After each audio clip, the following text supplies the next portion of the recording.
Jack, I think I know why I'm grumpy. Ian, why are you grumpy? Well, welcome back, by the way. Thanks. So I live with a 2-year-old, Mm-hmm. Oh, okay. and Enough said. No, I'm kidding. I love her. Yeah.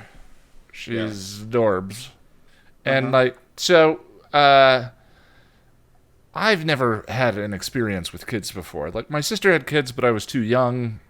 Yep. And then as teenagers, it's just kind of different. Like you just kind of treat them like people. And then,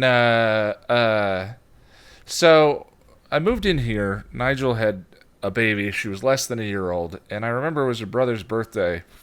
And she Mm-hmm. was kind of crawling around on the wrapping paper. So I just picked her up and I put her in my armpit.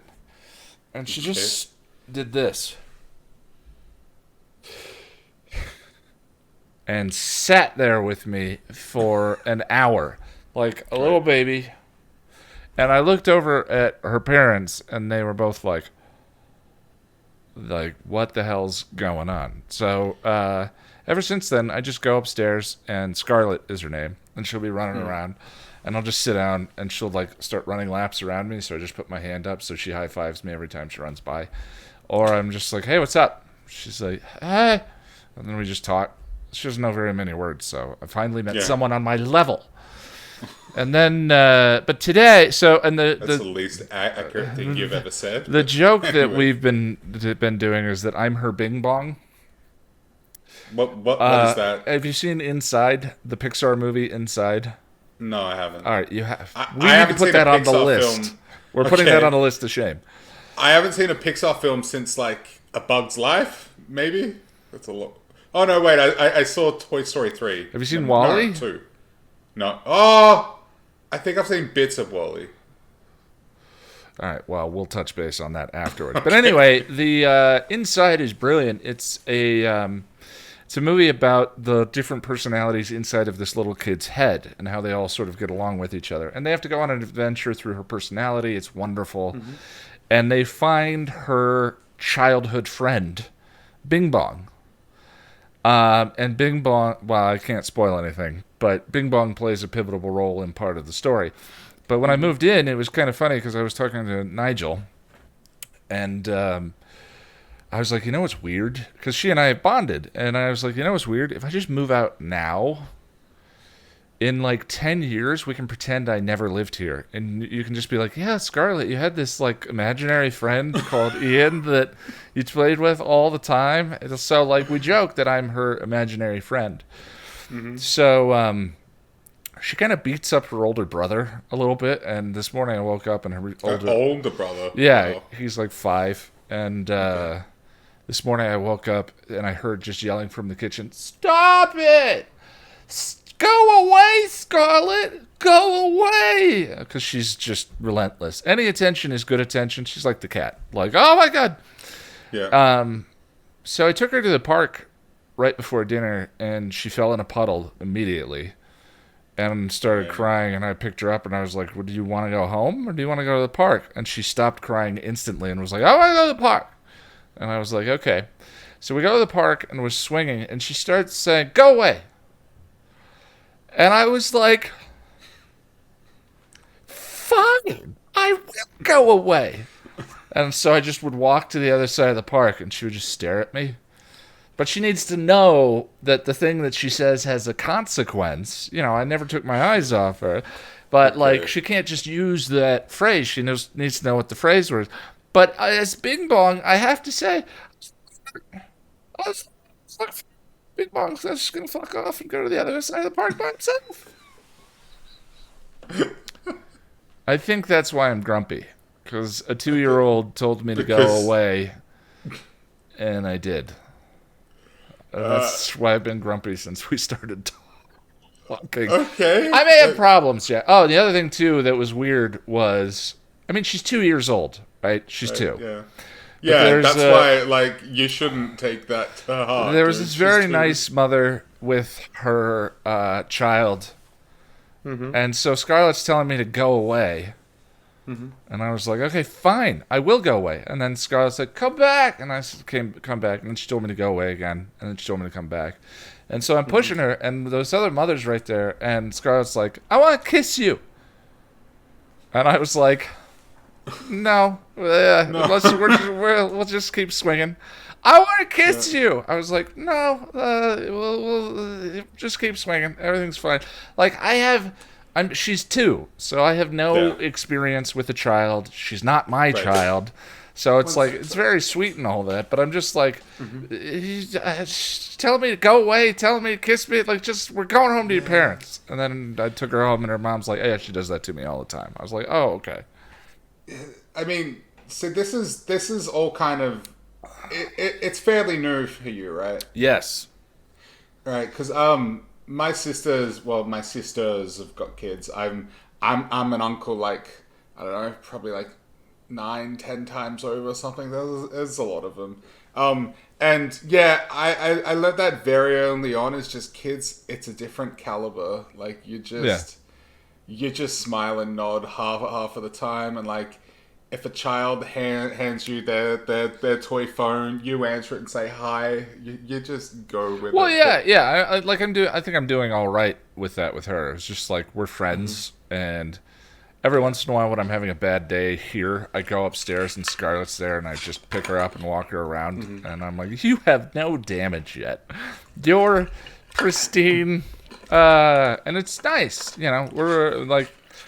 we're friends. She's also 2, so telling me to My go favorite away thing is about my favorite thing about kids is just they come out with the most random shit. I remember one time years and years and years ago, when I was with my girlfriend. She had a child from a previous relationship, a 2-year-old.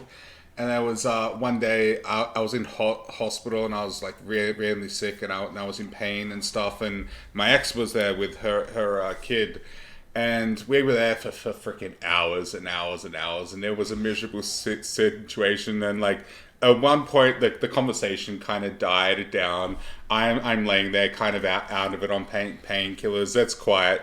And all of a sudden, my ex's kid is like, "What the hell? What the fucking hell is this?" And we just looked at each other like, "Did she really just what?" And it was hilarious. yeah.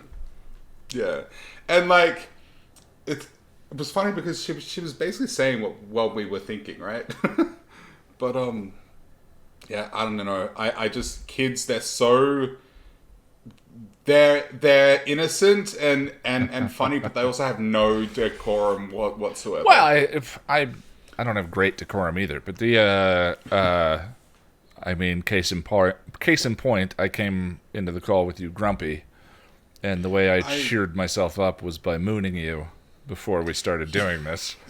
Which is like, that's never happened before, and I felt we've good. now reached a level that we can't, like, there's no going back from this. You remember when you started sending me messages on Facebook like, "Hey, I love your videos." Did you ever think that someday that would lead to you seeing my butt?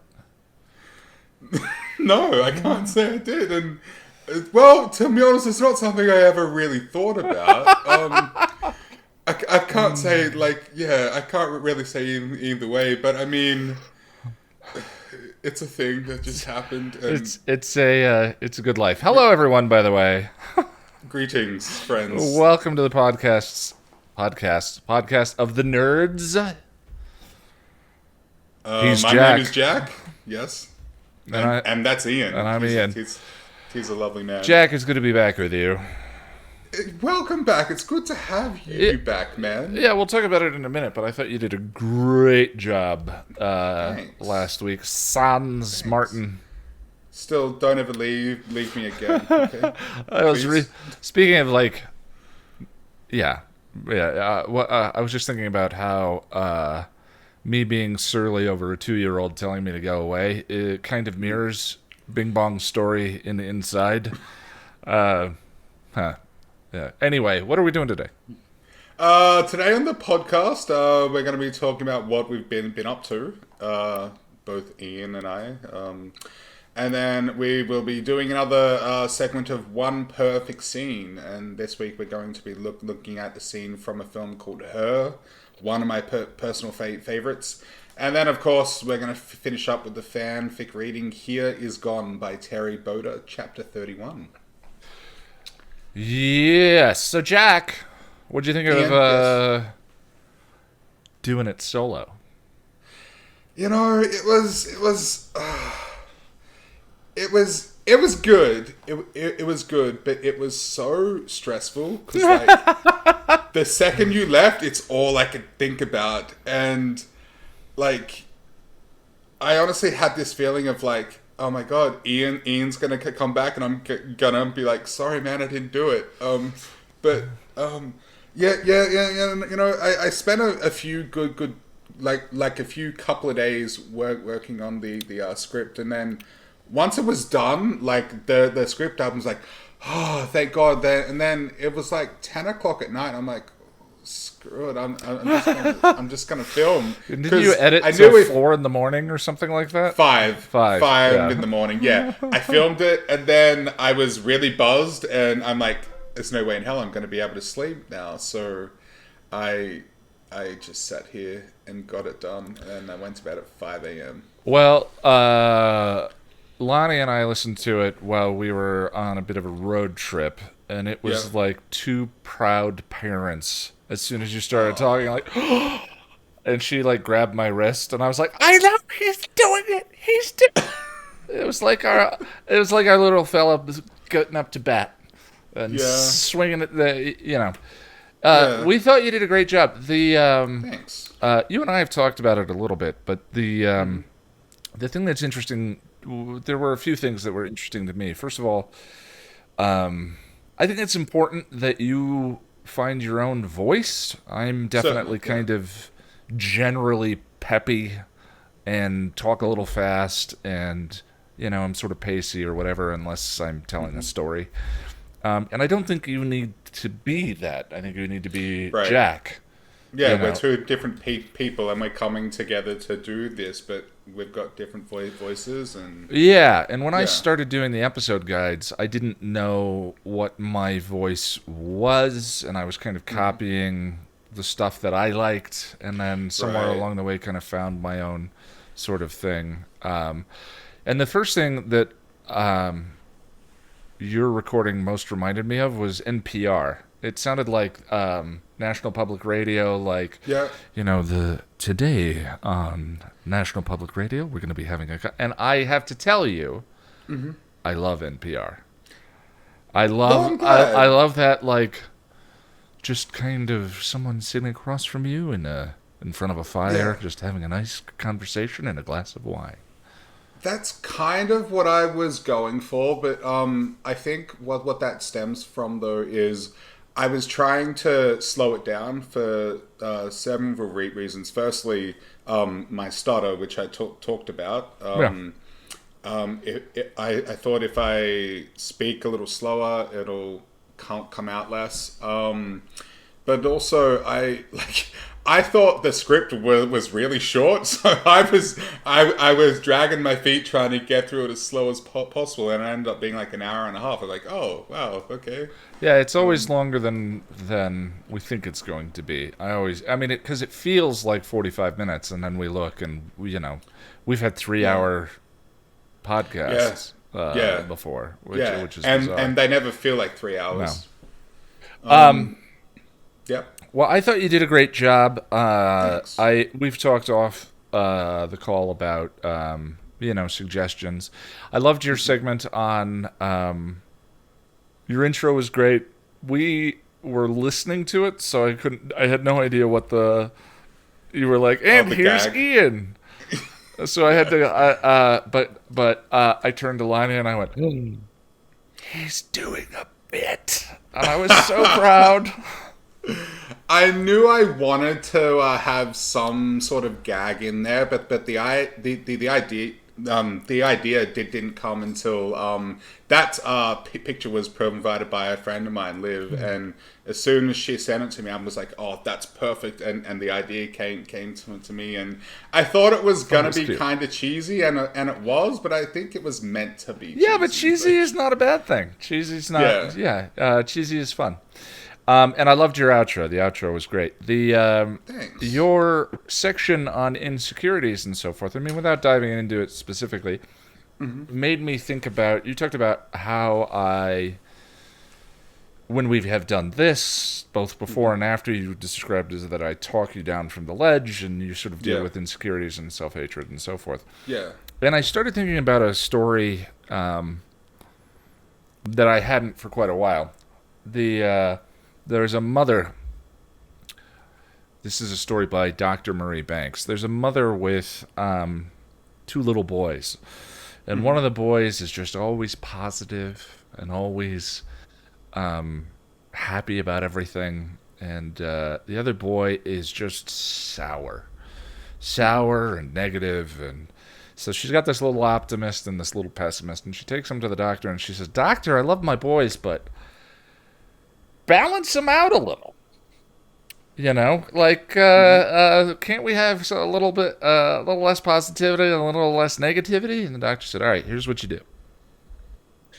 He says, "Take that little pessimist of yours, take him home, put him in a room, and give him all the toys he wants. Just a big box of every shiny, beautiful toy he's ever wanted. And take that little optimist of yours and put him in the other room with a big box of manure."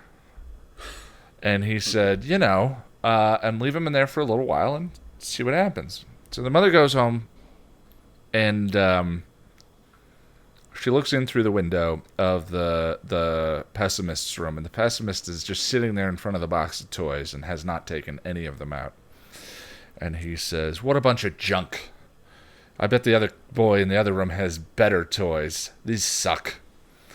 And she goes to the other room and she looks in the window of the little optimist, and there's the little optimist digging through the manure.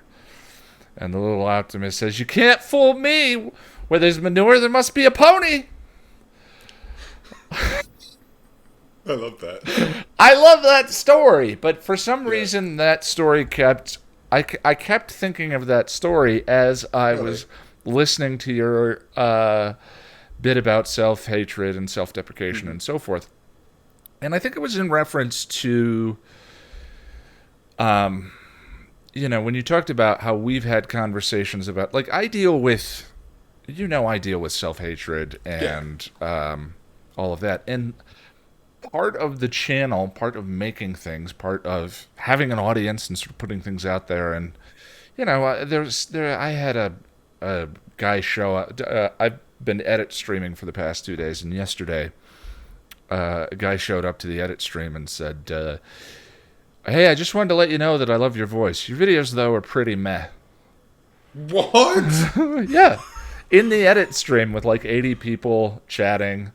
And Bitch is lucky I wasn't there. There's one of my favorite jokes by Ricky Gervais is that's the person who sees a sign for guitar lessons and tears the sign down, goes to the person's house, knocks on the door, says, "But I don't want guitar lessons." Yeah. All right, dude, go away. But in my sort of confronting my own inner voices, the stir of my own inner voices, the thing that I've been learning is that it's a mistake to engage with them at a certain level. It's a mistake for me, like, first of all, there's no amount of work I'm going to do that is going to make me like myself. There's no amount of videos, there's no amount of scripts, there's no amount of content I'm going to create that will be enough to throw into the void in my heart that kicks my ass on a daily basis, right? Right. And I think I experienced that because, I was buzzed after I had finished filming and I edited it, and then I went to bed, and then I woke up the next day. I'm like, oh God, what have I done? Oh no, that was terrible. And I just had this sense of just, I don't know, dread, I guess. It didn't last, but it was there. Yeah, there's an ebb and a flow to all of it. So that I've learned through practice. And all I'm saying is that as your friend and someone who you work with and we do this, it's just kind of changed my approach to when you sort of express things that I've been dealing with. But once if I write a script, for the channel, and I think to myself, this is crap. I don't have anything to say. This video is not as good as the last one. Like, 25% of those things may actually be true. The last video was really good. This one may not be as good as that one. And, Right. you know, but once I start engaging with the self-hatred and saying, well, people enjoy my work, or I've made so many videos, or people keep coming back, or whatever, it actually validates the self-hatred. It makes that self-hatred sticky because it proves that it needs to be disproved. Yeah. Like, well, there must be some truth to it that is worth arguing with. Do you know what I mean? Right. Yeah, yeah, and like it's really hard to let go of mistakes and imperfections because, like, for example, when I talked about the boys, the actor that plays Homelander, his name is Anthony Starr, and I called him Anthony. And once I realized that, I was like, oh god damn it! Then I'm like, whatever, it doesn't matter. I missed a letter. Like, I've mispronounced the names of people who write Buffy and Angel. Yeah, you know. Yeah, and so yeah, there is a level of you just gotta say fuck it and just be like, right, it's done. That's I think that's my new approach, is like to hear the voice, to hear the self-hatred, and be like, okay, I'm still gonna do this. I'm still gonna make the video. So I'm just gonna put this down. Like I said in the outro, what matters is that you show up every time. Right. There's nothing to be done with There's nothing to be done with self-hatred, except letting it go. Right. If you try and prove it wrong, you'll make it more resilient. If you indulge in it, you'll get stuck and you won't do the work. Like, the only thing to be done with those internal conversations is to let them go. Right. And I think that that's kind of changing my approach to my friends who are dealing with things, so forth. Like, sometimes people need to hear that they're good. People need to hear that they're good at stuff, that they're valid, that they are, so forth. I think it's situational. But when it comes to, like, self-hatred in work or sort of, like, regularly confronted problems, I think there's a way to sort of redirect it to, like, yeah, but we're going to do it, right? Yeah. So... And there's sort of sorry, what? No. Like, this is not the scene we're talking about in Her, but there's another scene in Her that is almost as meaningful to me, where, and I've quoted it in What Wild at Heart Means to Me, which is, I can find a million ways to doubt myself, but since I've been alone, I've really been thinking about that part of myself, and I've just come to realize we're only here briefly. So fuck it. I want to allow myself. I want to allow myself, and while I'm here, I want to allow myself joy. Like, it's not. I have been doing the channel for 5-6 years now, and I had to learn that there's no amount of work that's going to prove all those inner voices wrong. Like, at the end of the day, I just have to make the decision to just. Let go and do the work. Allow myself joy in doing the work, and let the chips fall where they may. Exactly. You know? Yeah. And that's sort of. I mean, a lot of what you just said plays into why I decided to talk about my insecurities, because one, it just felt the most relevant, because it was immediately the first thing I thought of when I realized, oh shit, I have to do a solo podcast now, and so it just seemed the most relevant, but also for me, a part of it was just, especially with the stutter, a part of it is just owning it, you know, just saying, and like some would say it's a crazy idea to sort of air your insecurities on the internet, but for me it was just, if I acknowledge it and I tell the audience about it, like even now, I don't feel as insecure about it because I put it out there and everybody knows. So yeah, I mean, the only thing that it means, like, at the end of the day, the only thing that it means that you have a stutter is that you have a stutter.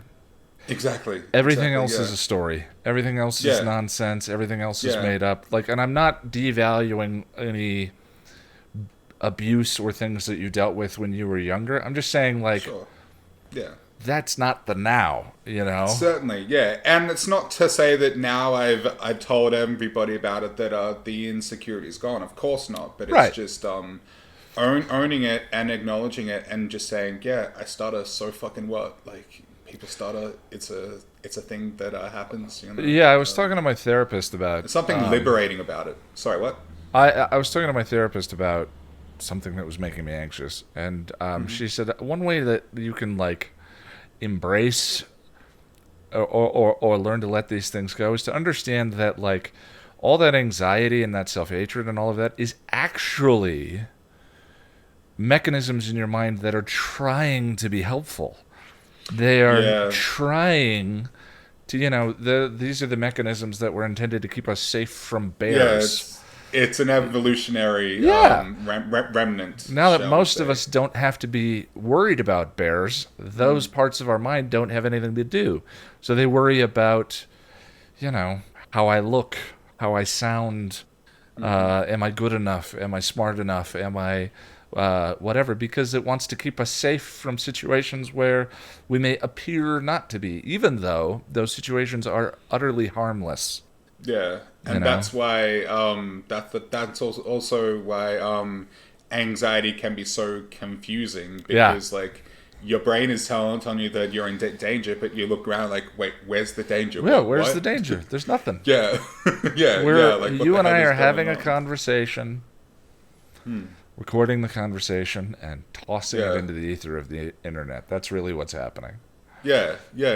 And it's like, so what if I use an extra syllable? So what if I say can or whatever? Like, who cares? It's a fucking word. Yeah. I mean, I've dealt with weight issues. One of the things that started the podcast was I was well over 300 when the podcast started, and I was like, okay, well, if I sort of do what you did, which is like open that up to the public and just sort of say, here's me, and own it, then I can take the sting and the self-hatred out of it and just kind of approach it in the way that I choose to approach it, and which for me was like, let's try and crank. Let's try and, quit drinking and diet and lose weight. Yeah. And I'm Everyone's different, by the way, in that regard. I understand that. Of That course. was just an example. Yeah. But I'm just so sick of being held back and held down by those fears, and like as I'm getting older, I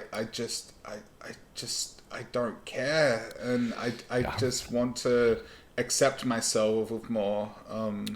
Hitting 40 has been a big one of those for me too, where I'm just like, I'm too old to worry about looking silly, or whatever it is. Like, I just want to be happy. Life is ticking by, Yeah, a lot of people I know who are older than me say that sometime in your late 20s and early 30s you start to sort of slow down and you shrug off all that sort of, I guess, the egotistical stuff from your 20s, and just the worry about looking silly and all of that. You sort of become a little more accepting, I guess, and I think I'm approaching that. I mean, it seems like in the time I've known you.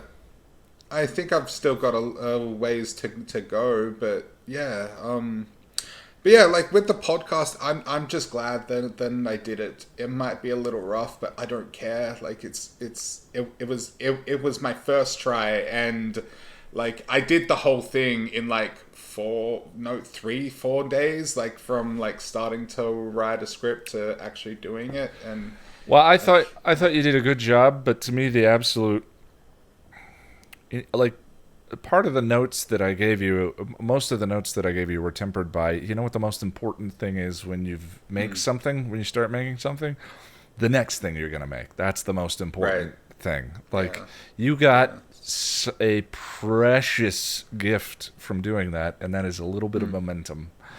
And that's exactly right. Yeah. And it's just helped me so much. Like, even just like doing this podcast now, like it just, I feel different. Like, sure, there's still some like nerves and whatnot. You and I both get jittery as we're setting up. It's very different though when it's the two of us. Yeah. But, what else have you been up to this week? Let's see, what have I been up to? Not a great deal, if I'm being honest. I'm a fan of Not a Great Deal. Yeah, I started playing the Mass Effect trilogy, kind of. Yeah, I Hey! know you and Jess have That's been bugging me to do that for a while. Um, I'm not that far into the first game, but first one's it's a okay. little slow. Yeah, okay. It's like the first season of a lot of shows that we love and talk Yeah. about. It takes a little time. And because it's so old, the aspect ratio is off on my screen, and it's just I don't know, stuff like that is a little. I've become such a snob in that regard. I can't Well, help you know it. what's It's funny is just I'm 99% certain BioWare is working on a remaster. oh So you may be playing this. well. Yeah, In saying that, I did start Dragon Age Origins, so maybe I should get I would into that doubt that first. Dragon Age will get a remaster, but Mass Effect Yeah. almost certainly is going to have a remaster. And after Anthem tanked, I've heard they're working on. I had a lot of hope for Anthem. Yeah. But Dragon Ages, I had no idea that it was so old and so clunky. I went into it expecting like The Witcher or something. Like No, and it's not. It's really not. I And love Dragon Age, but no, mm, it looks its age and it's clunky as of the hell. It's dragon. so clunky. Well, the big thing Um, is, are you playing on the? You're not playing a console version. You're playing on the no. PC, right? Like Yeah. freezing it and being able to move around battle and give commands and do all of that, and then unfreezing. Like, if you play it like an action slasher, Yeah. that's not the way it's intended to be played. It's intended Okay. to be a lot of. It's part active time battle and Yeah. part Like turn based. RTS kind of A little bit, yeah. real time. On the Yeah. Okay. console, you do that by freezing it and bringing up the command wheel. Yeah. But on Yeah. the PC, you can pivot all around the battlefield. Oh, okay, okay. And yeah, I also I bought the Tony Hawk 1 and 2 remaster, and I messed around with it for 20 minutes. I'm like, oh, all right, I'm done, and I will get back into it, but it's so disappointing because I spent like $80 on that game. I'm like, oh yeah, this is cool, but I think I'm done now. But no, I will get into it, but I guess I was just expecting. I Well, don't know I what I was totally understand. expecting. You know the reason why I eventually plopped down money for the Quest 2? Oh, Quest 2, yeah, we should talk about that. Yeah, why is that? Mist. Oh, Miss, of course. Yes. Okay, yeah. Mist, which I've played 10,000 times. But when I was a kid, I think I've already talked about this on the podcast, but I'm going to do it again, damn it. Okay. When you grow up in a Macintosh household, Ew. Sorry, what? it's kind of and with parents who don't buy consoles, it's kind of a tough thing for a 12-year-old boy. Sure. Yeah. But one of the rare, because Max didn't get games. All the games were written for 386, 486, and then Oh, eventually the really? Intel, the Pentium. Okay. Yeah, no, the Mac games were incredibly rare. But one of the few claims to fame it has is it was the first system to get missed, which is one of the more. I mean, it's a seminal game in video gaming. You know, Right. everything was computer generated. Everything was computer rendered. Yes, it was point and click, but it was a huge. It was the first CD-ROM game. CD-ROMs were just hitting the home market. Okay. Single speed CD-ROMs. And my dad and I were standing in Babbage's or Software, etc. And he said, "Go pick out a game." And there was this new shelf full of this game Mist, and it was a huge thing because it was one of the first games I really got to play on the computer. I played it relentlessly for 2 weeks, and ever since then, I think I must have bought that game 5 or 6 times on different systems and on the computer multiple times. And then they started releasing the Real Mist Masterpiece Edition. But the game was built in HyperCard, which was a Mac only program, which was like a series of index cards, and you could create hot zones on the index card. So they rendered out thousands of images in their CG worlds, and then used HyperCard to make essentially rudimentary web pages with invisible sections on the page you could click on, and that would load the image over on this side of the room or the image over on this side of the room. So yeah, Myst was a big deal for me. But it's utterly ridiculous that, you know, the way that I justified my way into getting a Quest 2 is Myst I was VR? there with you, and you were so, like, yeah, the gymnastics you did were pretty impressive. But, I mean, see, me, I'm so different. Like, if I had the money, I'd just, like, screw it, I'm getting a Quest. I don't have to talk myself into it. Like I got a Switch just because I want to Switch. You know, there's no... I don't have to justify it to myself. I'm very hedonistic in that regard. Yeah, I've bought so much junk that just... I play for a week and then sits in the corner. Oh, I feel you too, man. I feel you. And when I say junk, I mean like iPads and you know, laptops and junk to me in this case is defined as something that I didn't make use of, not actual junk. Yeah. I've never really used a Mac myself. I've always been sort of I grew up on consoles, and then since I got into PC gaming, I've always been like a Windows fanboy, a PC fanboy. But it's funny though, because a couple of years ago I did an introductory course to After Effects, and it was at this university in like this computer lab, and the computers were all Macs, and I got on it, and I'm like, what the hell? Yeah. And I turned to the guy next to me, and I'm like, where's the start button? So Safari's weird, man. I didn't understand it, and I didn't like it. Ever since I quit my job, which I just now realized this September was the 2-year anniversary of me being full-time on the channel, which we get into my mixed feelings about my productivity. But still, I've been full-time on YouTube for 2 years.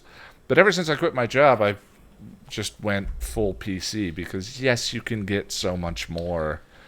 Yeah. You know, this is the i9 with a 2080 for, you know, cheap Apple's compared so overpriced. They're so overpriced for what they are. It's like you're paying for a badge. It's.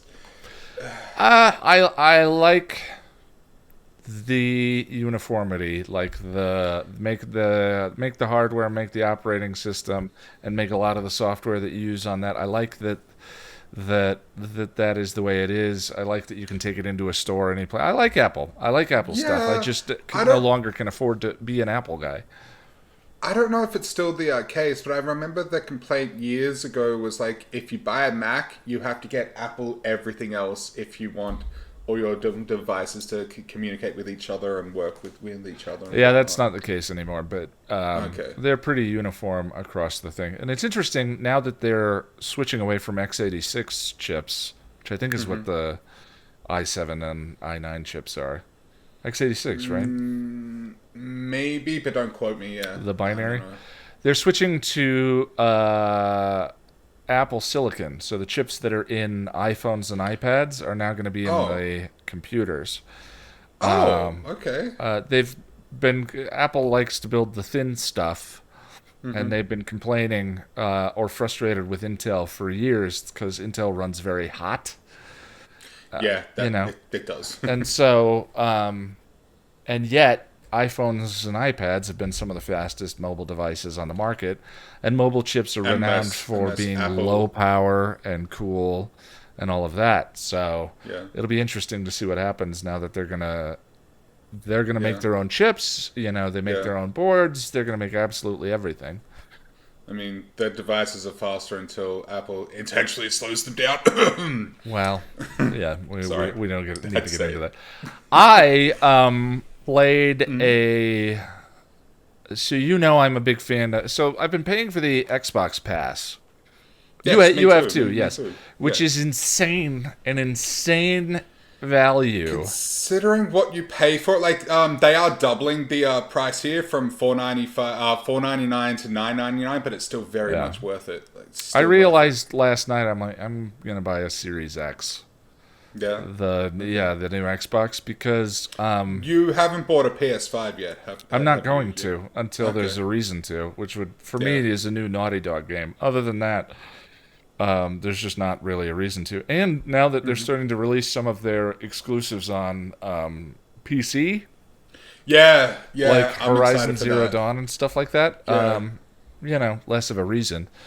But the Game Pass is a ridiculous value. Anyway, on the app they have so it's essentially Netflix for video games for anyone listening who's not big on games. On Yeah. the app they have a button that says, "What am I playing next? Give me something at random." And the other night I was hitting that button and it gives you a random game from the 500 and says, "Try this one." And so I just kept installing them and trying and installing and trying. The fourth game I installed was phenomenal. It Okay. was called Spiritfarer. Oh, right. Yeah, we talked Yeah. about this. So the game opens, and I don't know how to pronounce his name. Charon, the boat keeper on the river Styx, is talking to you, and you're a little girl with a big flower hat, and he says, "I'm tired," and gives you the ability, gives you his powers.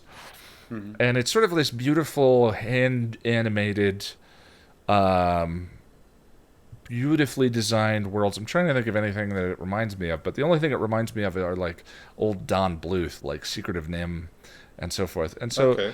the game is a collect resources to build the thing that'll allow you to research to get the next thing that will allow you to do yada yada yada. But you collect trees and you grow food and you all of this, like Stardew Valley or something along those lines. But in the meantime, you go around the world and pick up spirits, and the spirits take the form of spirit animals like a giant frog or a deer or so forth. And these are all people that have died, but are in the middle point of the afterlife, processing things that happened to them during their lives. And so as you journey and fulfill quests for each of them, they reveal more of their story. And it's the first game, I realized it's the first game that isn't fully voiceovered, Oh, voiced okay. over. It's all text, that I read everything that was on screen. Yeah, see, I usually get sort of, Yeah, I've been trying to play Nino Kuni, and Nino Kuni is about yeah. 50% voiceover, and when it's not voiceover, I'm just X X X X X X X X X Yeah. X X X Yeah, X. that's typically what I do. It becomes mind-numbing to Yeah, read I'm too much racing through after a it. while. But the writing in this is so good. I've been reading everything that appears on screen, and I loved. I mean, there were characters I didn't like, which, of course, if Yeah, you're that's gonna the happen. boat keeper on the river Styx, you're gonna get some jerks that you're like, ugh, just want to take this guy out behind the woodshed. But for the most part, there were characters that I really loved. And at some point, they say, "I think I'm ready. I'm ready to go." And you take them to the spirit door and row the boat down the river Styx as they tell you this story about their life or their regrets or their sadness or whatever it may be. And then you hug and they rise out of the boat and ascend into the afterlife. And it's beautiful, and I cried. And but the amazing thing is you build them a house on your boat, and when they're gone the house remains. Oh, okay. And you get the flowers grow in their home after that, but you feel the presence, you feel their absence. Right. You Yeah. feel the absence of these characters in this little side scroller game with the little cell animation and all of that. It created characters that were vivid enough that I felt their loss when they disappeared from the game. It was really an incredible experience. And where it went Yeah. with like your story and who you are was so unexpected. It's called once again, it's called Spiritfarer. To be able to do that without voiceover is very. Yeah. That's great design. Like Yeah. holy shit. And there's in reference to this podcast and the channel, there is there was a sequence where you're rowing an owl down the river Styx, and in his life, he was a German art dealer who was in a wheelchair. And he starts telling you about the meaninglessness of existence and the meaninglessness of us as individuals and how we're no different structurally from grass or beyond a certain level from so on and so forth. But we're endowed with the ability to create meaning and to induce meaning in our lives. And one way we can do that is through love and generosity and connection. He said, but the most profound way that he ever experienced was the creation of art. That is the true balm to the impermanence of existence. And I was just like, oh, the closest parallel to this game that I've ever seen is The Good Place. Like, Oh, I love that show. taking a medium, in that case, sitcom, that is never used for this kind of thing, and then to apply these sorts of ideas and lore and mythology and all of that to it, and seeing what comes up, and it's disarming in a way. You know, did you expect the last episode of The Good Place to hit you the way that it did? No, like, oh, dude. As soon as what's his name? Jason plays his perfect game. I immediately started bawling and I cried. I cried for like 40 minutes of the 50-minute finale. It was powerful, dude. Yeah. And it's I don't it's just a mean like sitcom. sobbing. I was bawling my freaking eyes out. It was gorgeous. I've gone Absolutely back gorgeous. to that a few times, but Picture a Wave has been a dramatic, memorable thing for me. That's like Same. we talk about pieces of media that mean things to us years on, and I already know that Picture a Wave is going to be one of those things in that show. And so to find something, I mean, I don't know about the longevity of it, but to find something that sort of moved me or hit me in a similar way in a video game, I thought was really awesome. Yeah, I'm not sure if I've had. I mean, the opening of the Last of Us hit me like a ton of bricks, Yeah. like because that's powerful. Now I remember way back in the day when I got an Xbox. One of the first games I played was Medal of Honor Frontline, and the opening level is like D-Day. You're on Omaha Beach or something, and I haven't gone back and looked at that game, and I'm sure it's aged very very poorly. But you don't want to. but back then it was so like realistic and vivid, and by the end of the level, like I put the controller down, I'm like, oh my god, like it was just insane, really intense. Because Call there of was Duty nothing did like that D-Day. at the time. Yeah, Call of Duty did D-Day. I think it was Call of Duty 3. Okay. Modern Warfare was 4. It was a launch game for the 360, and it had a D-Day section that was it was powerful.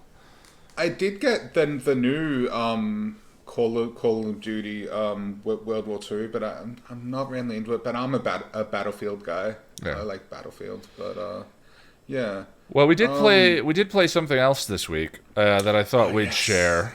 Yes. So I just thought this was an interesting experience that was worth sharing with Certainly the is. audience. I'm a big proponent of virtual reality.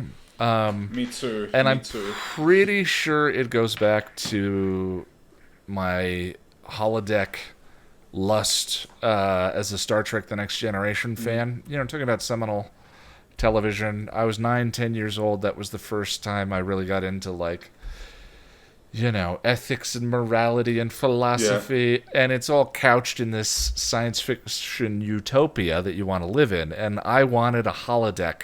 When Data plays Sherlock with Geordi as Watson, and Sherlock Holmes was some of the first fiction I ever got into. Right. I wanted that so badly, and I think I projected that lust onto virtual reality when it first started. I think my introduction would probably be like, my earliest memory of VR would be like watching the Lawnmower Man or something. Yeah. Yeah, Yeah. I'm sure, unfortunately, The Lawnmower Man was a lot of people's Yeah. introduction to it. And I've been fascinated with it my entire life, and you know, because VR in its current form has been around for a couple of years now, but Yeah. I felt I didn't get into it straight away because it was still kind of in its infancy. Now I think it's, let's say, it's in its adolescence now. Shall we say? That's a good way to there put is it. a ways to go, but it's. I think it's a great time to get into VR though, Especially with the yeah. Quest, if you can deal with the Facebook thing. But Yes. but we discovered, you and I try and do a game night at least once a week, and I discovered that we both have a game called The Forest, Yes. which is a survival game kind of like Ark or Conan, Yeah. where It's like you wake up in a forest and you have to go cut down trees to build the thing, to get the next thing, to build the thing. Well, you crash a plane into a forest. Is Yeah. What happens. Yeah. And yeah, it's so survivalist. You have to get supplies and resources and build the base and all of that stuff.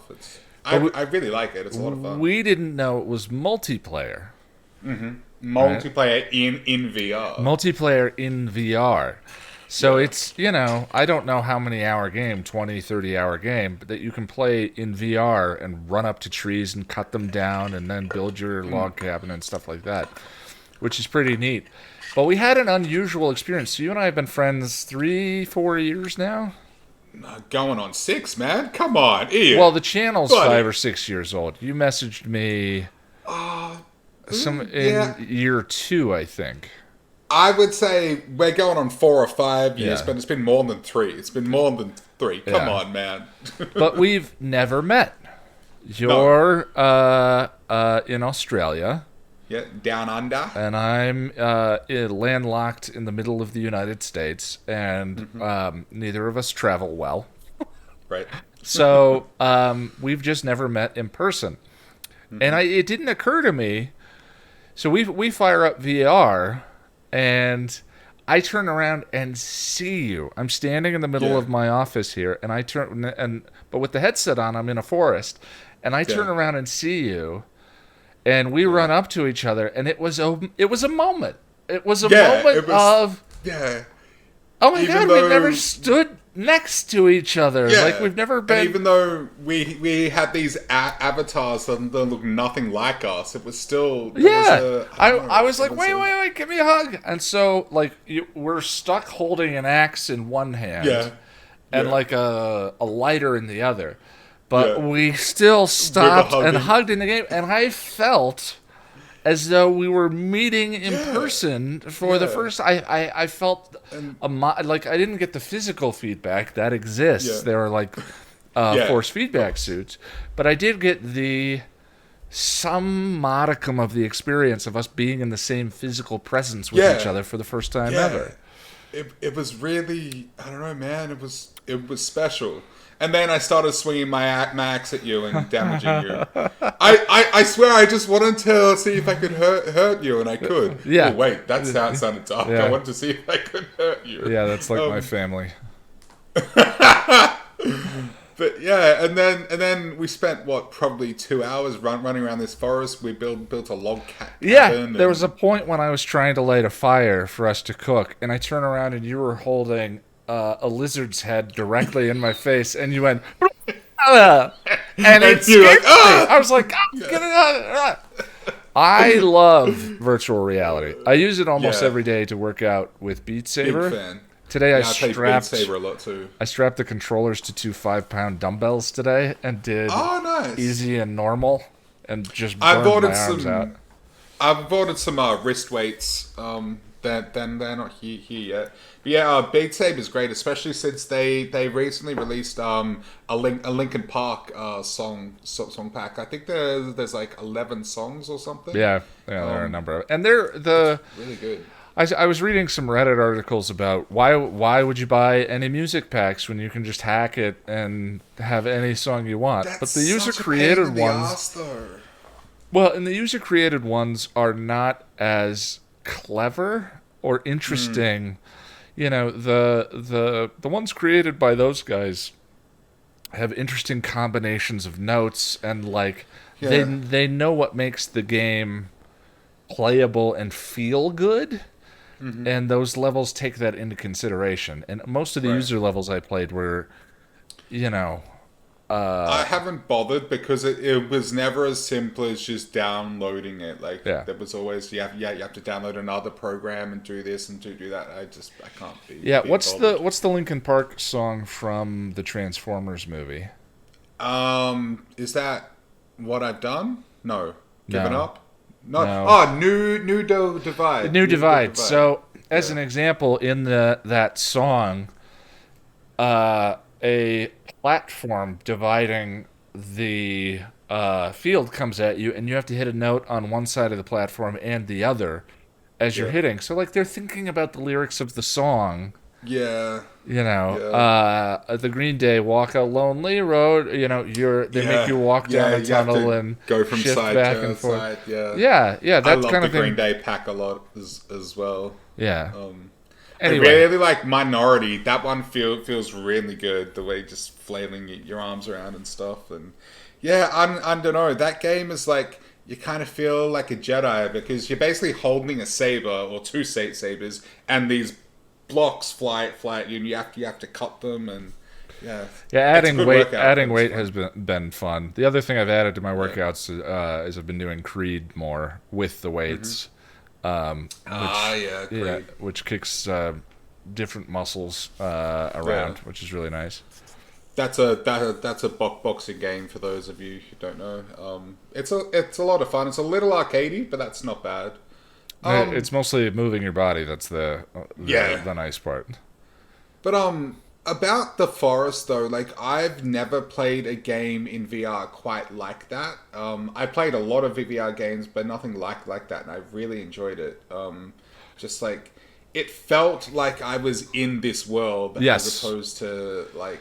Well, Yeah. Skyrim is kind of like that. Half-Life Alyx is kind of like that. Those I haven't experiences, played Skyrim VR yet. yeah, those experiences do exist. But by and large, the big swath of VR experiences at the moment are arcade experiences as opposed to immersive ones Yeah. like that.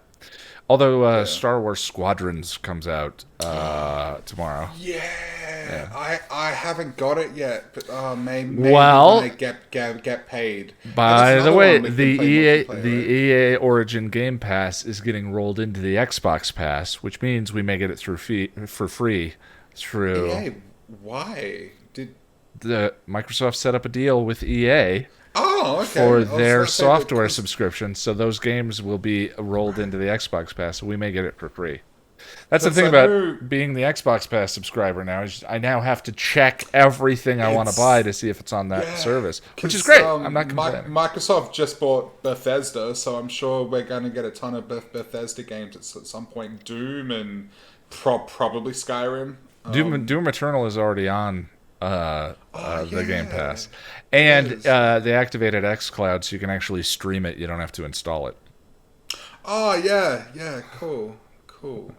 Well, let's get into our One Perfect Scene we're doing this week. Yeah. Next week we'll be talking about the List of Shame movie reviews again. This week we're doing a scene from the Spike Jonze written and directed movie Her. This is the second to last scene in the movie we're going to be talking about, so it contains huge spoilers Huge spoilers. for how the movie plays out. If you'd like to avoid them, there are time codes in the show notes, and you can just skip ahead to the fanfic reading. If not, go ahead and listen on. And for those who want to watch it, we'll leave a link to the scene.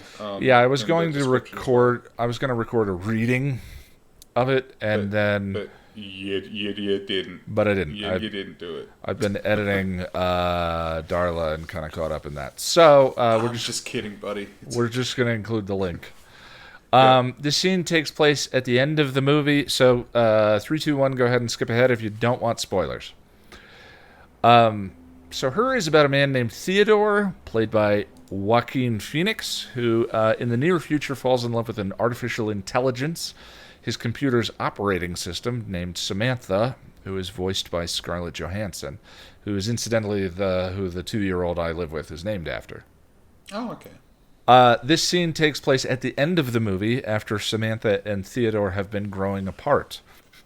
Um, so Jack and I are just going to go ahead and pause now and listen to the recording, and then come back and chat about the scene itself. So here we go.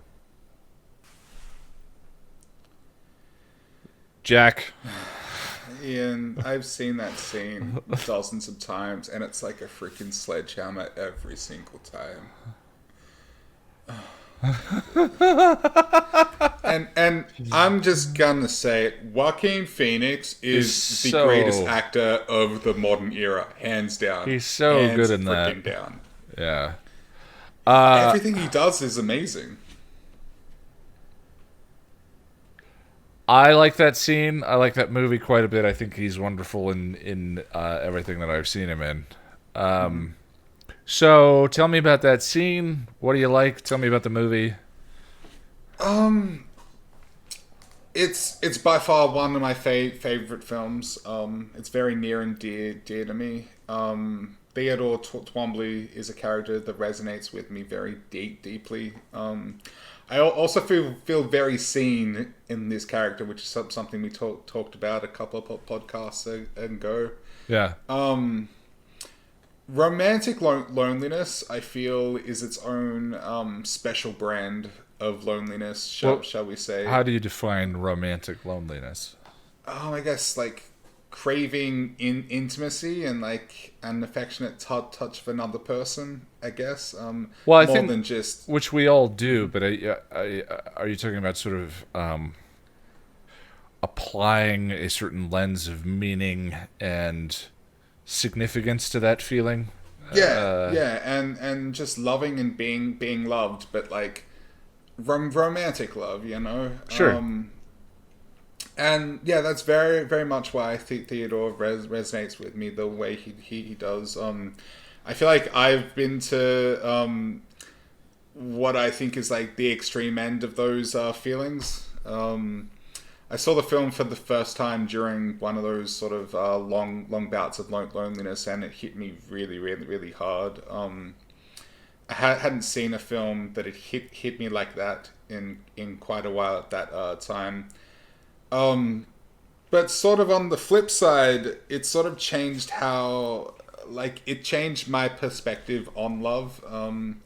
It kind of taught me how to love, and in a way, what it really is to love someone. Because, you know, like, Samantha doesn't leave because she stops loving him or anything. It's because there are things beyond love that need taken care of.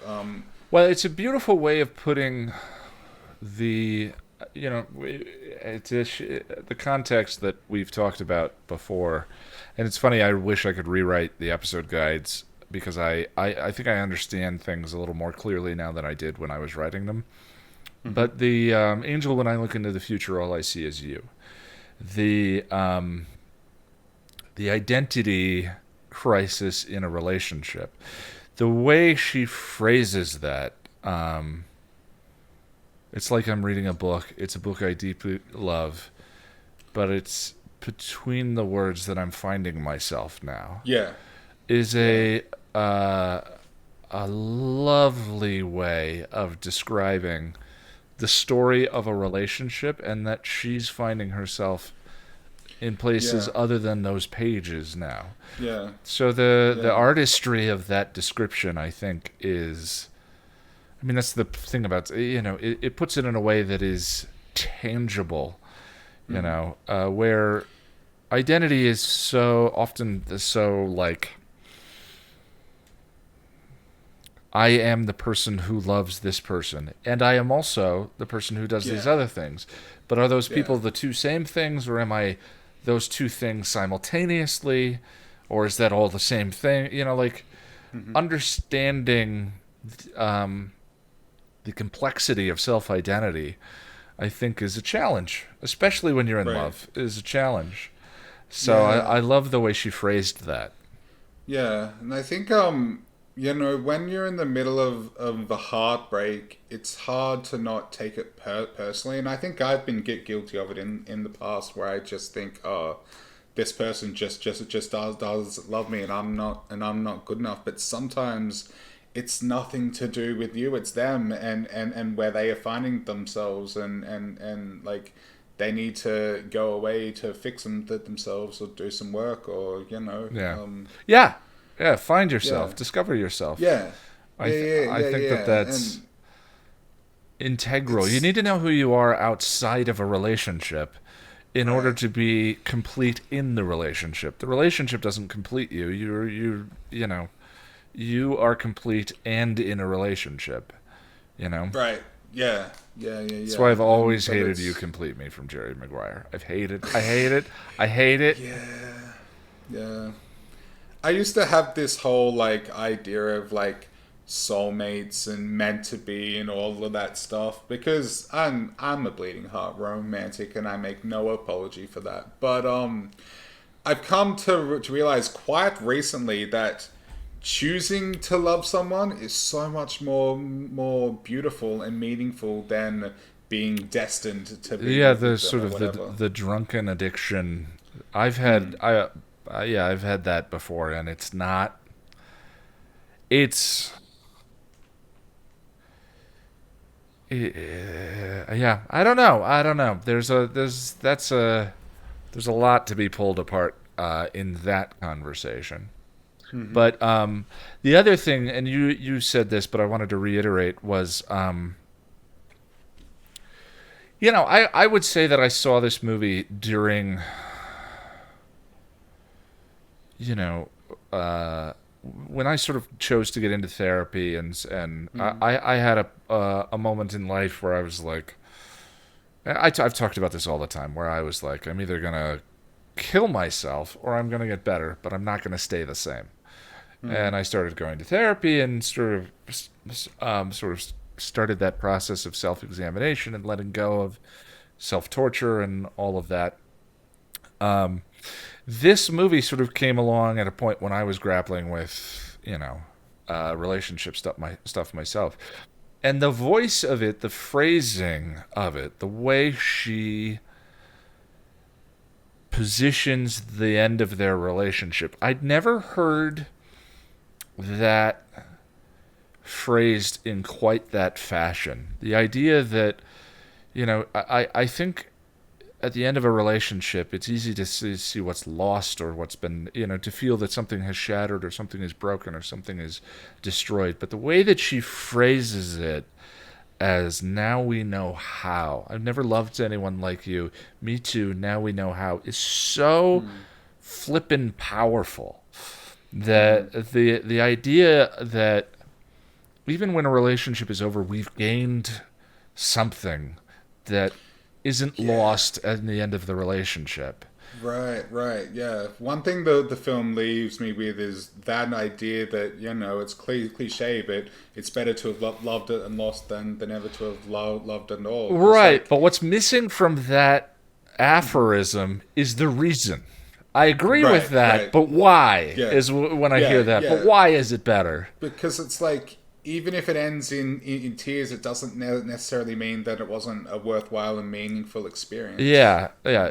The way I'd never heard the idea of, I mean, there are lots. There's shocking amounts of commentary on love and all of that in media. Like every pop Mhm. song on the radio is suddenly speaking to me during a breakup, whatever. Yeah, But yeah, so I'm not saying this is an original idea, but the right thing at the right time with the right characters in the right moment comes along and hits you right, and yeah, connects the dots. And for me, right. that was that line of, you know, uh, even in loss there is beauty. Mm. Even in loss we can be better than we were Yeah. before.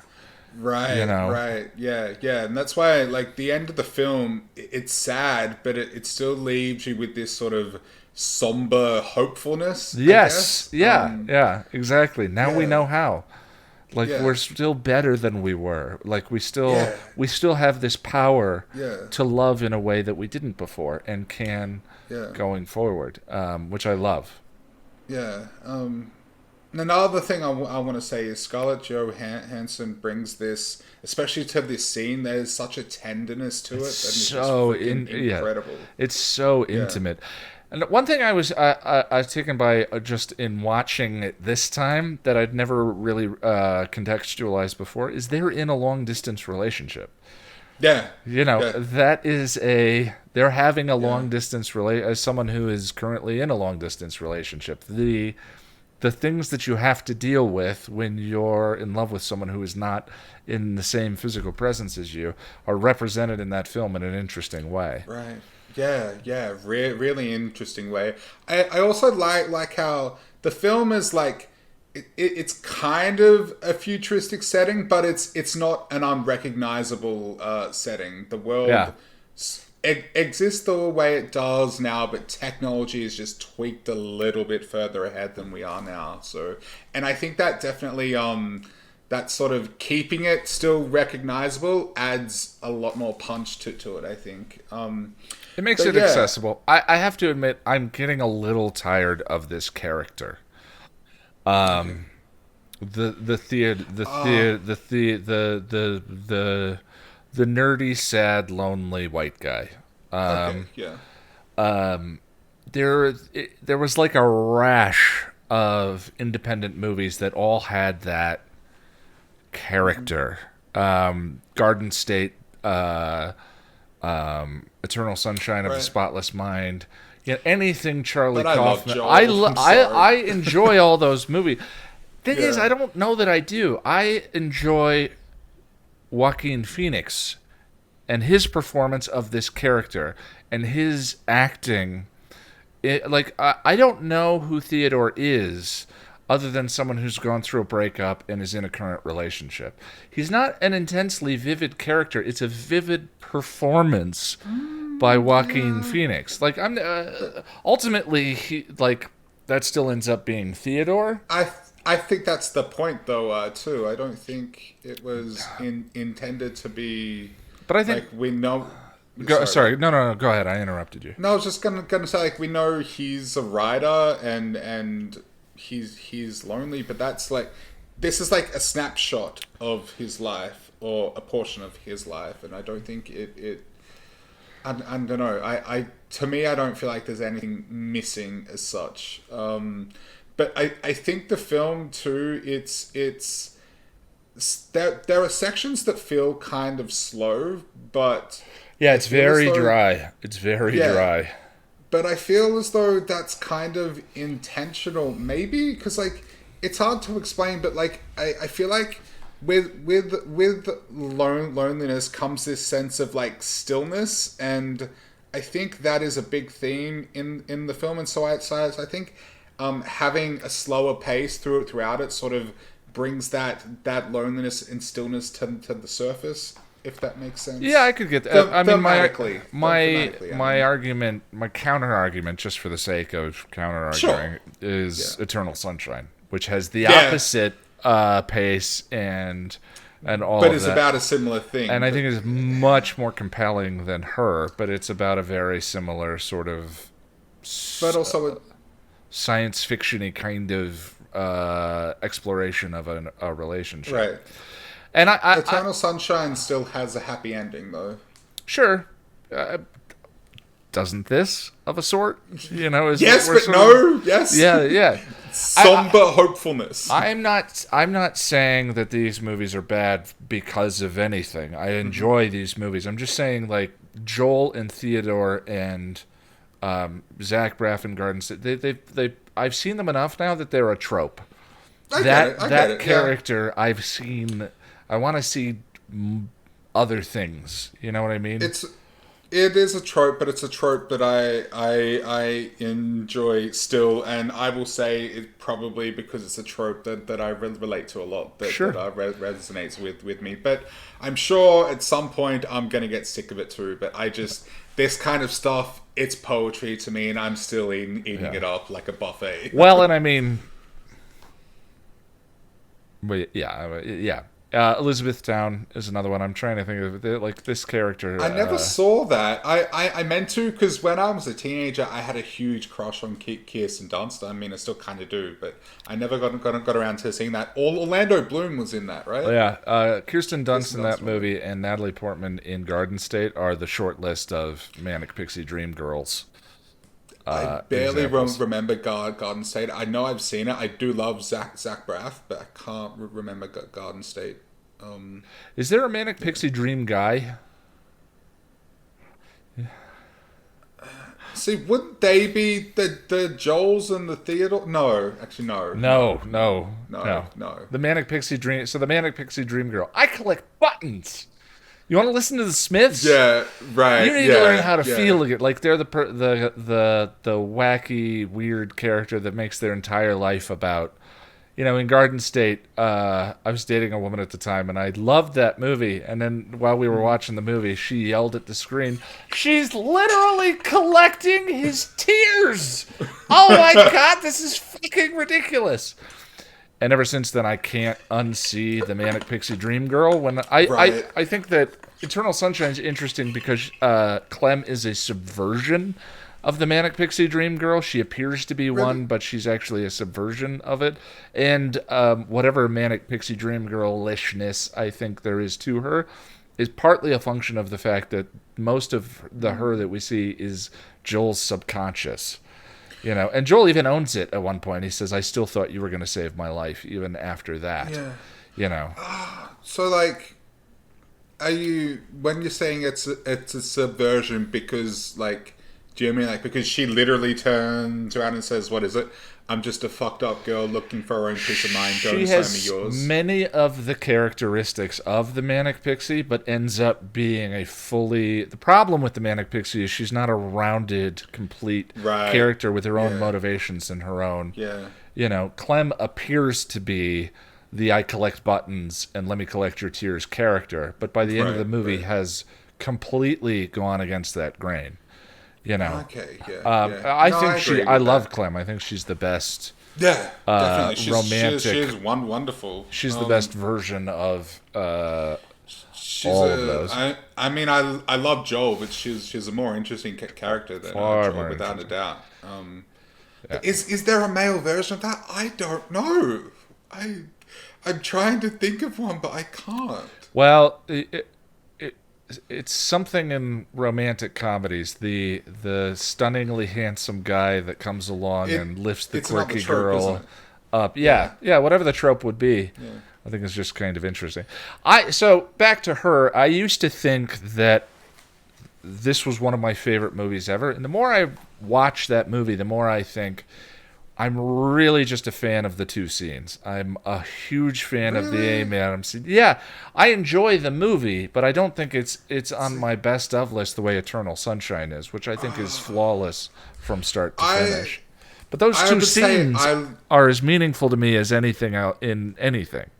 You know, I would say that I like Eternal Sunshine more. I would rate it higher, but I don't know. I love this film, man. It's poetry for me. Like it's the whole thing. It's easily on my top 10 somewhere, but I get it. I get it. I mean, because it is very dry and it can be a little slow. Well, and I was watching the movie with Lonnie, and she pointed out something to the film that I'd never really thought about, which is that which I get why it's it might be a challenge to getting into the film, which is that Samantha is a product and a possession of Theodore's early on. So there is some textual stuff to the literal nature of the plot that the film kind of sidesteps. I mean, she claims her independence and leaves him, but still, how would you get around that though? And not having her as an operating system would change the film completely. Well, I mean, it's science fiction. You can do whatever you want. Yeah. You know, an AI on the internet starts spawning and writing other AIs, and one of the AIs lands on Joel's computer, and they get to know each other. Boom! You've gone around the product idea. Yeah. Okay. So, but I get that there is something there that feels kind of icky.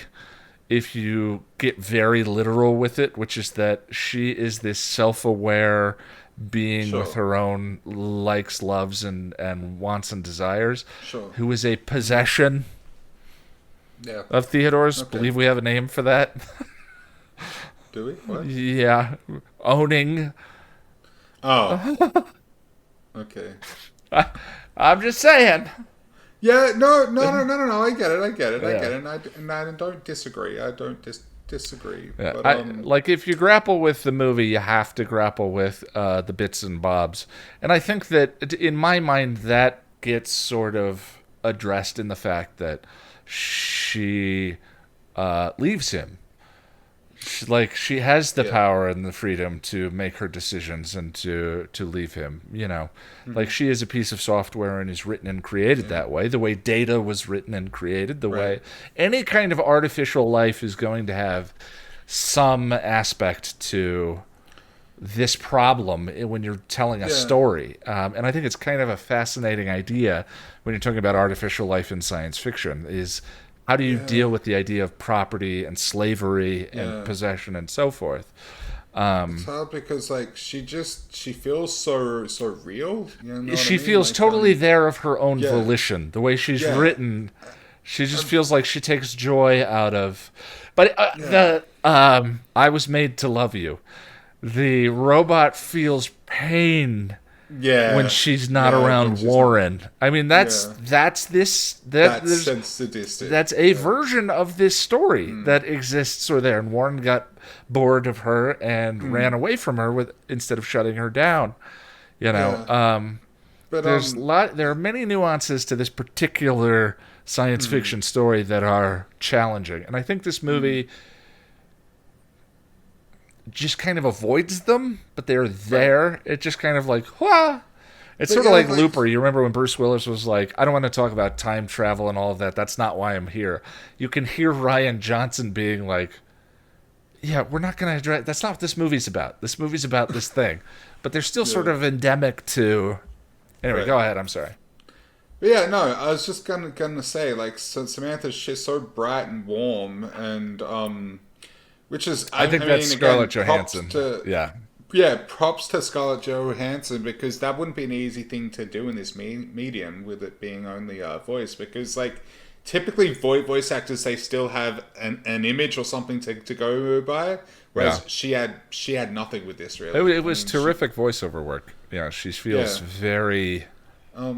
It's a wonderful performance. It's a wonderful performance. Yeah, What's but, interesting is Joaquin Phoenix acted with a completely different actress the entire movie. And then Scarlett really? Johansson came in after the fact, and all of her dialogue was recorded when he was done. Are you serious? Yeah, isn't that amazing? And That's that is insane. undetectable when you It's watch seamless, Yeah. completely it. seamless. Yeah, she like, did a terrific job. what? I had no idea. That my mind is blown. Yeah. Wow. By the way, I think it's That's well directed. incredible. Like when I say like I don't love the movie, I think it's just more that it's not my taste anymore, or it's just not. Yeah. For me, You're not like, saying it's a bad I think film. it's just a not- wonderful film. I think it's incredibly Yeah. creative. I think Spike Jonze, he's like one of the best. there are so directors many of our generation. ideas in the visuals. I just think it's not really for me anymore, other than those two scenes. Okay, that's fair enough. But you're still wrong, and I hate you. No, I'm kidding. That's fine. I hear it, but you're wrong, and I hate you. Yeah. Yeah. No, I think it is just my taste, and I think it's beautiful and poetic, and it's funny. It's entertaining. I don't know. I it think ticks all the boxes. I think that overlap then is sort of something that defines this segment. One perfect scene is like, right. I don't love this movie, but by the way, just a random shout out, the person who got me thinking about Charlie Kaufman and like this character that I'm a little over was Devindra Hardwar in the Slash film cast, just giving credit where credit is due. Okay. Yeah, once he started talking about this, I was like, oh crap, I agree, and now I can't undo that that take. But you and I, like, we have similar tastes in some things, and in other ways, like, completely polar opposites. Yeah. Especially when it comes to like stuff that's violent or horror, gore, and stuff. Like we're vastly different there, but we have this sort of section in the middle where we sort of cross each other and agree. We have the same thing with our music. I like metal, but I also like the softer ballady sorts of We things, like which we you're love also the into. we love. Is chick rock an offensive term? I think that's an I don't actual know. genre I term. don't know if it's chick rock though. That just maybe I don't know. Well, it's the like soulful ballady. I just call them like ballady love songs, you know. Like But I absolutely specifically, love Lewis Capaldi. He's one of my yeah, favorite singers lately, and it's all just pop music, but I freaking love it. yeah. Well, that's one perfect scene for today. Yes, I do yes, love that. If you haven't seen her, I do recommend you watch it. I think it's definitely a definitely. worthwhile watch, and those scenes are fantastic. Hopefully, you Yeah, listened to those before we yeah. got into this discussion. Before And we we'll also go we'll ahead, do this again because yeah, I like this we did segment. have a couple of requests. I believe someone asked us to watch the ending scene of the Great Dictator, which I think would be Yeah, a there. lot of fun to That watch one and was on talk there. about. That one was on there Yeah. twice, so we should. So yeah, we'll do it again. Before we get into the fanfic reading, I just want to let you know that I'm at Ian Nitram on Twitter. And I am at Lack of Surprise One. That's all one word with a number one at the end. If you'd like to support the podcast and keep us flush with optimism and AI girlfriends, you can do so at patreon.com/passion of the nerd. With the $5 and up club, you can join us in the hangout on October 3rd at 4:30 p.m. Mountain Time to talk about Buffy versus Dracula and the Angel episode Judgment. I'm going to clarify that to keep us flush with optimism and Jack flush with AI girlfriends. Wait, what? Nothing. What? Yes, we're watching the Patreon hangout. Oh, is I back. get it now. The Sorry. Patreon hangout is back on Saturday. We'll be talking Buffy versus Dracula and Judgment. I'm excited. It took a month off. I needed it. The Restless hangouts were marathons. They were a ton of fun, but holy Toledo. That was a Yeah. lot of being on stream and a lot of moderating. Yeah. The discussions always expand my mind about the show. They especially did with Restless. It was incredible. And anyway, you should check it out. Yeah. You can also support us by grabbing yourself something from passionofthenerd.com/store. T-shirts, hoodies, mugs, phone cases, all of that stuff you'd expect to find. And if you're an Amazon Prime member, you may not realize this, but you can support me for free by using your monthly Amazon Prime Twitch subscription at twitch.tv/thepassionofthenerd. I've been threatening to do some video game streaming for months now. Nice. And I'm going to go on threatening it. All right, let's go to the fanfic reading now. Here is Gone by Terri Botta, Chapter 32. Without the loud banging of Buffy and Dawn going through their morning routine to rouse him, Spike slept late and did not wake up until Giles called his name. He rolled over, shaking away sleep, and blinked at the man standing next to him. "Mornin', Rupert," he greeted, stretching, then winced and gasped as his wounds protested. "Ow!" He touched his black t-shirt where the bandages were underneath, and his fingers came away stained with blood. "Oh, bloody hell." Giles sighed. "Well, I was about to tell you that I was headed to the magic box, but it seems we need to attend to your wounds beforehand." He didn't protest, as Giles helped him take the shirt off, revealing the blood-soaked wrappings. "Oh, dear. Well, let me get some bandages," the Watcher said, frowning at the sight. "Got enough for a job this big." "With Buffy Summers as my slayer, do you honestly have to ask that question?" the man replied, heading for the bathroom. "Point." Giles returned with several packages of gauze bandages and a pair of medical scissors. And then he cut away the soiled dressing to reveal the still seeping stab wounds. "Good God, Spike, I thought you said you were healing." I am. Just healing from the insides out, so if you look, they're not as deep. Don't go all the way to my chest anymore. It's just surface bleeding now. Been a lot worse before this. Buffy helped change 'em. Didn't want Bit and Joyce seeing all the blood. Giles frowned and used gauze pads to staunch the wounds. That was probably wise. Why'd you take me there? Anyway, not that I minded being cared for by Nurses Summers, but I was shocked to wake up in Joyce's basement. We knew that you were seriously injured and would require care.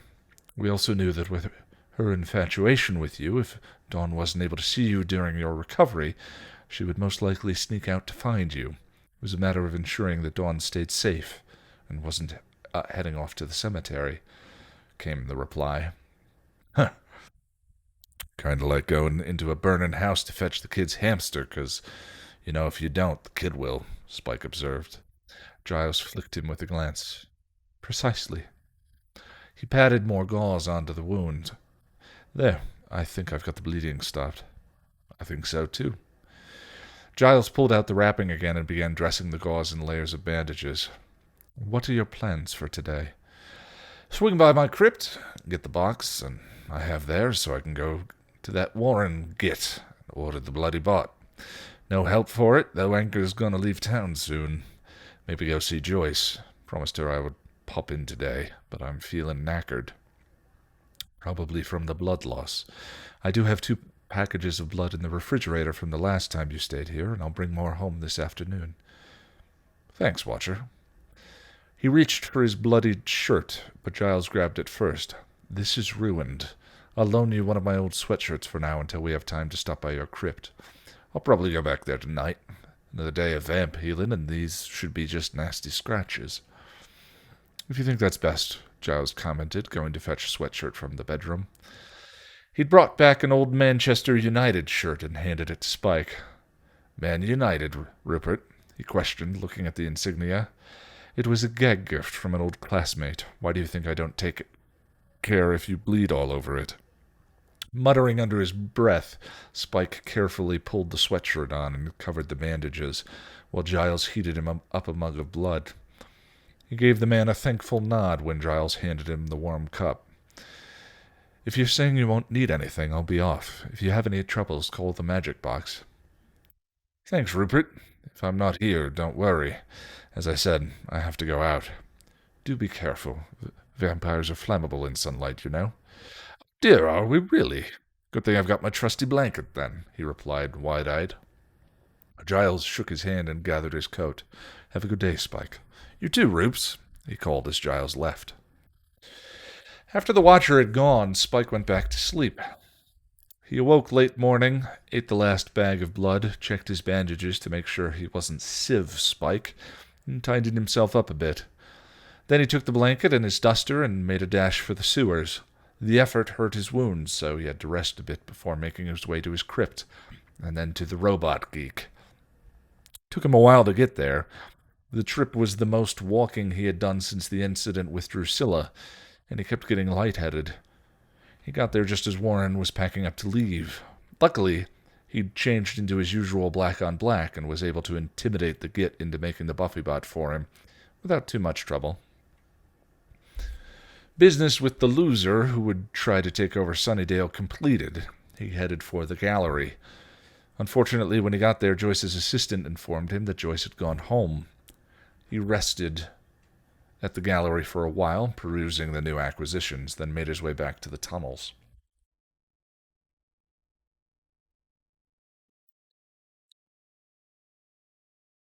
It was slow going for him, and he hoped he would get to the house before Buffy or Dawn came home, but he wasn't sure if he'd make it. As it was, he knew it was already after 1, and he still had a ways to go. Over an hour later, he finally arrived at the manhole on Ravello.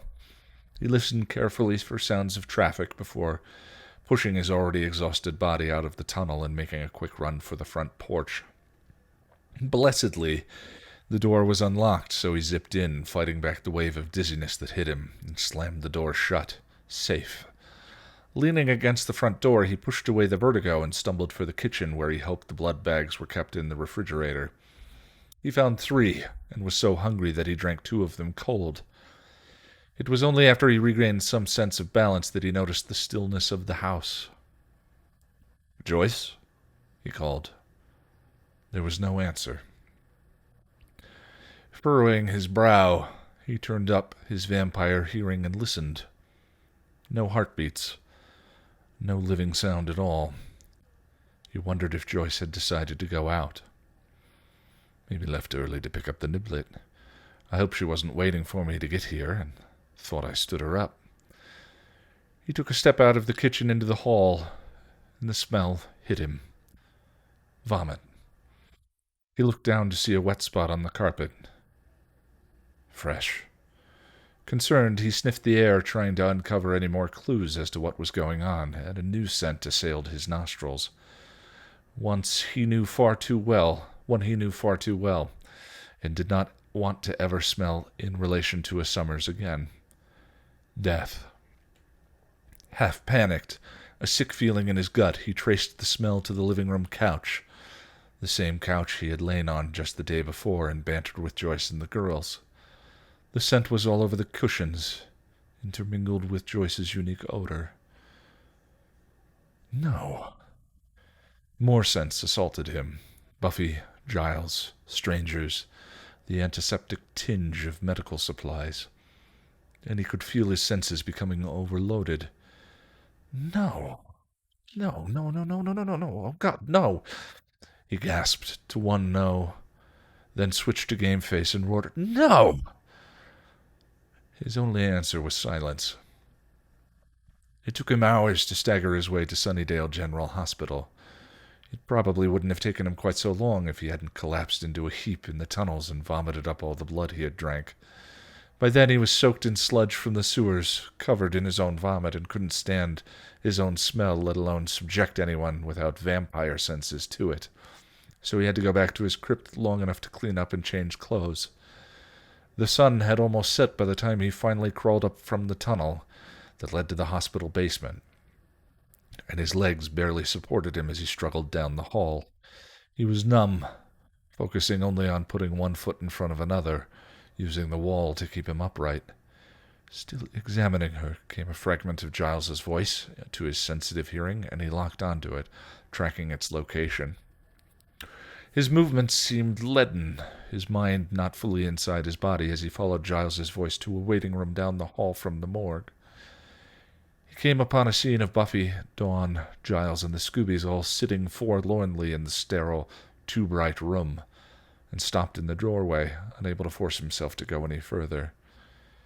If he did, it would mean it was real, and not a nightmare from which he could not wake. "Spike!" a tearful Dawn called, and barely had time to register her movement before she was in his arms, hugging him. The pain was excruciating. He gasped, staggered, and she let him go, horrified that she had hurt him. "Oh, God, I'm sorry. She apologized, bursting into tears. He reached for her, needing to comfort her in spite of his pain. "It's okay, sweet bit." She came into his arms gently this time, and he held her loosely, but his eyes were on Giles, naked and pleading as the man came over. "Rupert," he managed, his voice small. Giles took off his glasses, wiped his eyes, and shook his head. "Spike, I'm so very sorry. But we had her on blood thinners. She said the Coumadin was making her gums bleed, so she was taking aspirin instead. We don't know the exact cause of death yet. The medical examiner hasn't finished his examination. But we just saw her yesterday. She was fine. She smelled fine." Giles looked at him with sympathy. "From everything we know so far, it appears to have happened very suddenly. I doubt there was much warning." "I don't understand. I want you did everything you could, Spike. There wasn't anything else you could have done." "But there must have been. She's still dead. I must have missed something. How could I have missed something?" He looked to Rupert, begging to understand. "But you mustn't blame yourself, Spike. It's not your fault." "But it must be. Otherwise Joyce would be alive." Giles raised his eyes to see the doctor standing in the waiting room doorway. "Doctor," he called, calling attention to the man's presence. Buffy looked up sharply, a half-terrified look on her face. Then she stood and approached, stiff. Dawn pulled herself out of Spike's arms and faced the physician. "Okay, I've examined your mother's body," the doctor said. "Can we see her?" Dawn asked. "Dawn, not now," Buffy admonished. "The on-site report seems to be more or less accurate. Your mother did have what looks like an aneurysm, a sudden hemorrhaging from a ruptured arterial vessel near where the tumor was removed," the doctor explained. "Shouldn't we have known about that? That it was a danger?" Buffy said. "Sometimes these things are detectable, and sometimes they're not. Joyce was aware of the possibility of a rupture and the effects. She didn't even get on the phone, so clearly this was very sudden. She may have felt a little nausea, probably passed out as it happened. I doubt there was much pain, and even if someone had been by her side..." Cold ice washed through Spike as realization hit him. An aneurysm. Not a blood clot, but Bit told me it was a blood clot. I know she said it was a blood clot. Oh, God. And I pushed to get her on blood thinners that made it worse. It is my fault. It's all my fault. It's doubtful that it could have been dealt with in time, the doctor was finishing. "Well, thank you, Doctor," Giles said. "You're sure there wasn't a lot of pain?" Buffy blurted suddenly. "Absolutely. I think we can be almost positive about that," the doctor said with assurance. "Liar, she bled to death from internal hemorrhaging. And she couldn't sudden clot her blood because I was a wanker and pushed her to be on blood thinners. Oh, God, what have I done? Joyce, Mom, wherever you are, can you forgive me for screwing it up so royally?" What needs to happen now?" Giles was asking. "Well, there will be some forms and some decisions you'll need to make," the doctor replied. "Buffy, why don't you let me handle those as much as I can?" Giles told Buffy. Good old Rupert's taken over. He's got it. He'll take care of it. Don't need me. A useless waste of space who just killed Joyce Summers. Oh, God. Oh, God. "We will need you to sign a couple of release forms," the doctor was saying to Buffy. Buffy was looking overwhelmed and shocked. He wanted to reach out to her, to tell her he was sorry, but he couldn't. The words stuck in his throat, choking him as guilt crashed down. "Yes, thank you, Doctor," Giles interrupted, then addressed Buffy. "I'll figure out which ones you need to see." Spike looked up at Giles, his vision alternating between black and red, and he began to pant heavily. It was all hitting him now. The helplessness, the reality of his failure. Rupert was filling the role of reliable father figure, just as he always did, and him? He did what he always did when faced with the futility and uselessness that was his existence. He ran. Giles found him in his crypt hours later, piss-drunk, half-naked and screaming the refrain from Depeche Mode's blasphemous rumors at the top of his young lungs.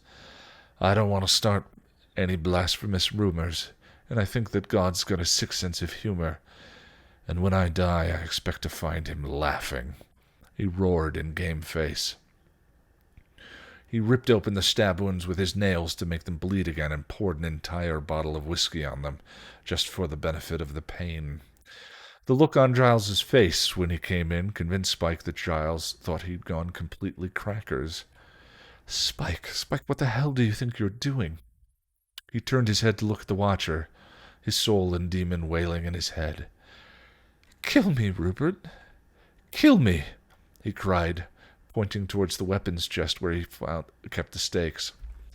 Giles stormed over to him and slapped the bottle of bourbon he still had in his hand, sending it smashing to the floor. Spike gave a manic giggle at the sound of shattering glass. "No," Giles refused. "I will not. Kill me. I'm an evil monster. I killed Joyce." "You did not. Joyce Summers' death was not your fault." "But it was. It was," he insisted, looking up at the man, begging him to understand. "I got it wrong, Rupert. It was a bloody aneurysm, not a clot, and I pushed her to get on sorting blood thinners." "Which you told me yourself she wasn't taking, because she didn't like the side effects," Giles replied vehemently. "It doesn't matter, don't you see? I got it wrong. And she's still dead. He saw Giles's attempt to keep his temper. Spike, sometimes these things are just meant to happen, and there's nothing we can do. Then why send me back here? Why give me a chance to make it right if there's nothing I can do in the first place? Maybe to help you learn what you can and cannot change. Just because Joyce still dies in this timeline doesn't mean you give up. You have to believe that there is a reason why this has happened. What? Now you're telling me to believe there's a bleeding higher purpose in all of this? You told me that before they shoved this damn chip in my brain. It was this bollocks then, and it's bollocks now. I'm a useless waste of space who deserves to die. Kill me, you spineless bastard! Kill me! He screamed, lunging for the man. The chip fired, blinding him with even more pain, and he howled, falling from atop the sarcophagus and crashing to the floor. I don't have time for this, William. Buffy and Dawn need me, and I can't be coddling you, Giles scolded. He began to laugh maniacally at the cosmic joke that was his unlife. He didn't see Giles storm over to the refrigerator, pull the bag of ice he kept there for mixed drinks out, and stomp back over until the bag was dumped on him, covering his naked chest with frozen ice cubes. He yowled and sputtered from the shock of the cold. Pull yourself together and stop this nonsense. We need you. Buffy needs you, and Dawn needs you, Giles ordered. The words only made him laugh some more. God damn you, Spike, Giles seethed, cracking at the seams. Already damned, Rupert. Now send me to hell. It looked like Giles might actually do it. The man's face went red with anger and his fists clenched. But then a new figure came into view, and he calmed as Tara laid a hand on his arm. Tara, Giles said, surprised. It's okay, Mr. Giles. I'm here to help, Tara answered. No, Spike protested, trying to crawl away as Tara approached him. Spike, the witch whispered. No, Glinda, get away. Get away. I'm evil. I destroy everything I touch. She ignored him and knelt by his side, one hand coming around his head to pass a sachet to his face. Breathe. They're calming herbs. Chamomile, marjoram, and lavender, she said gently. Vampire don't need to breathe, he said, but needed to inhale in order to speak, and the fragrant scent filled his nostrils. Its effects were immediate, and he began to calm down. Aromatherapy was so much more powerful on vampires because of their heightened sense of smell. Shh. Just breathe, Tara soothed.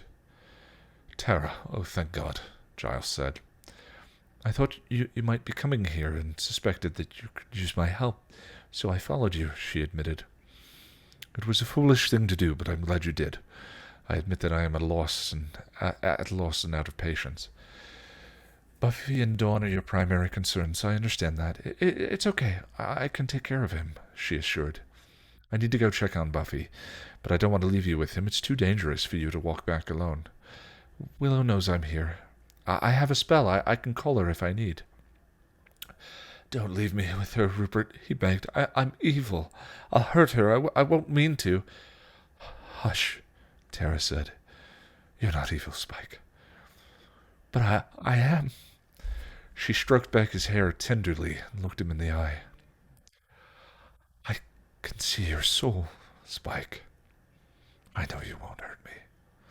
But I killed Joyce. It wasn't your fault. But it was. I got it wrong. You did everything you could, she insisted. But it didn't work.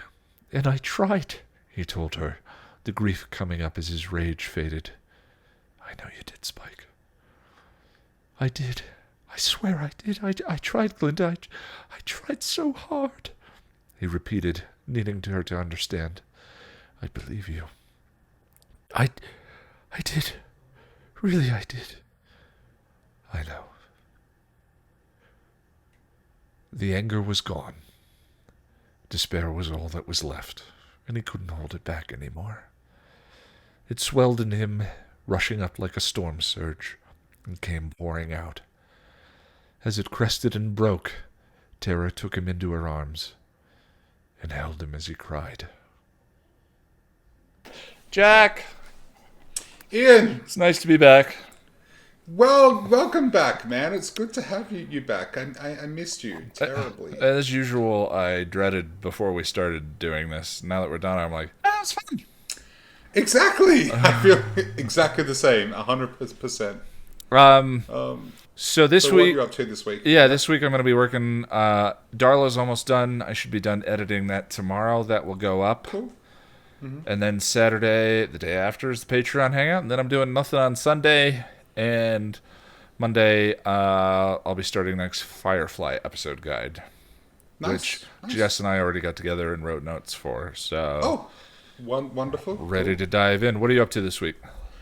Well, I will also be at the hangout, and I need to get back to work on the Patreon bonus videos. We sort of fell off the wagon there. I need you yes. to record some stuff for me. Yes, we need to do that.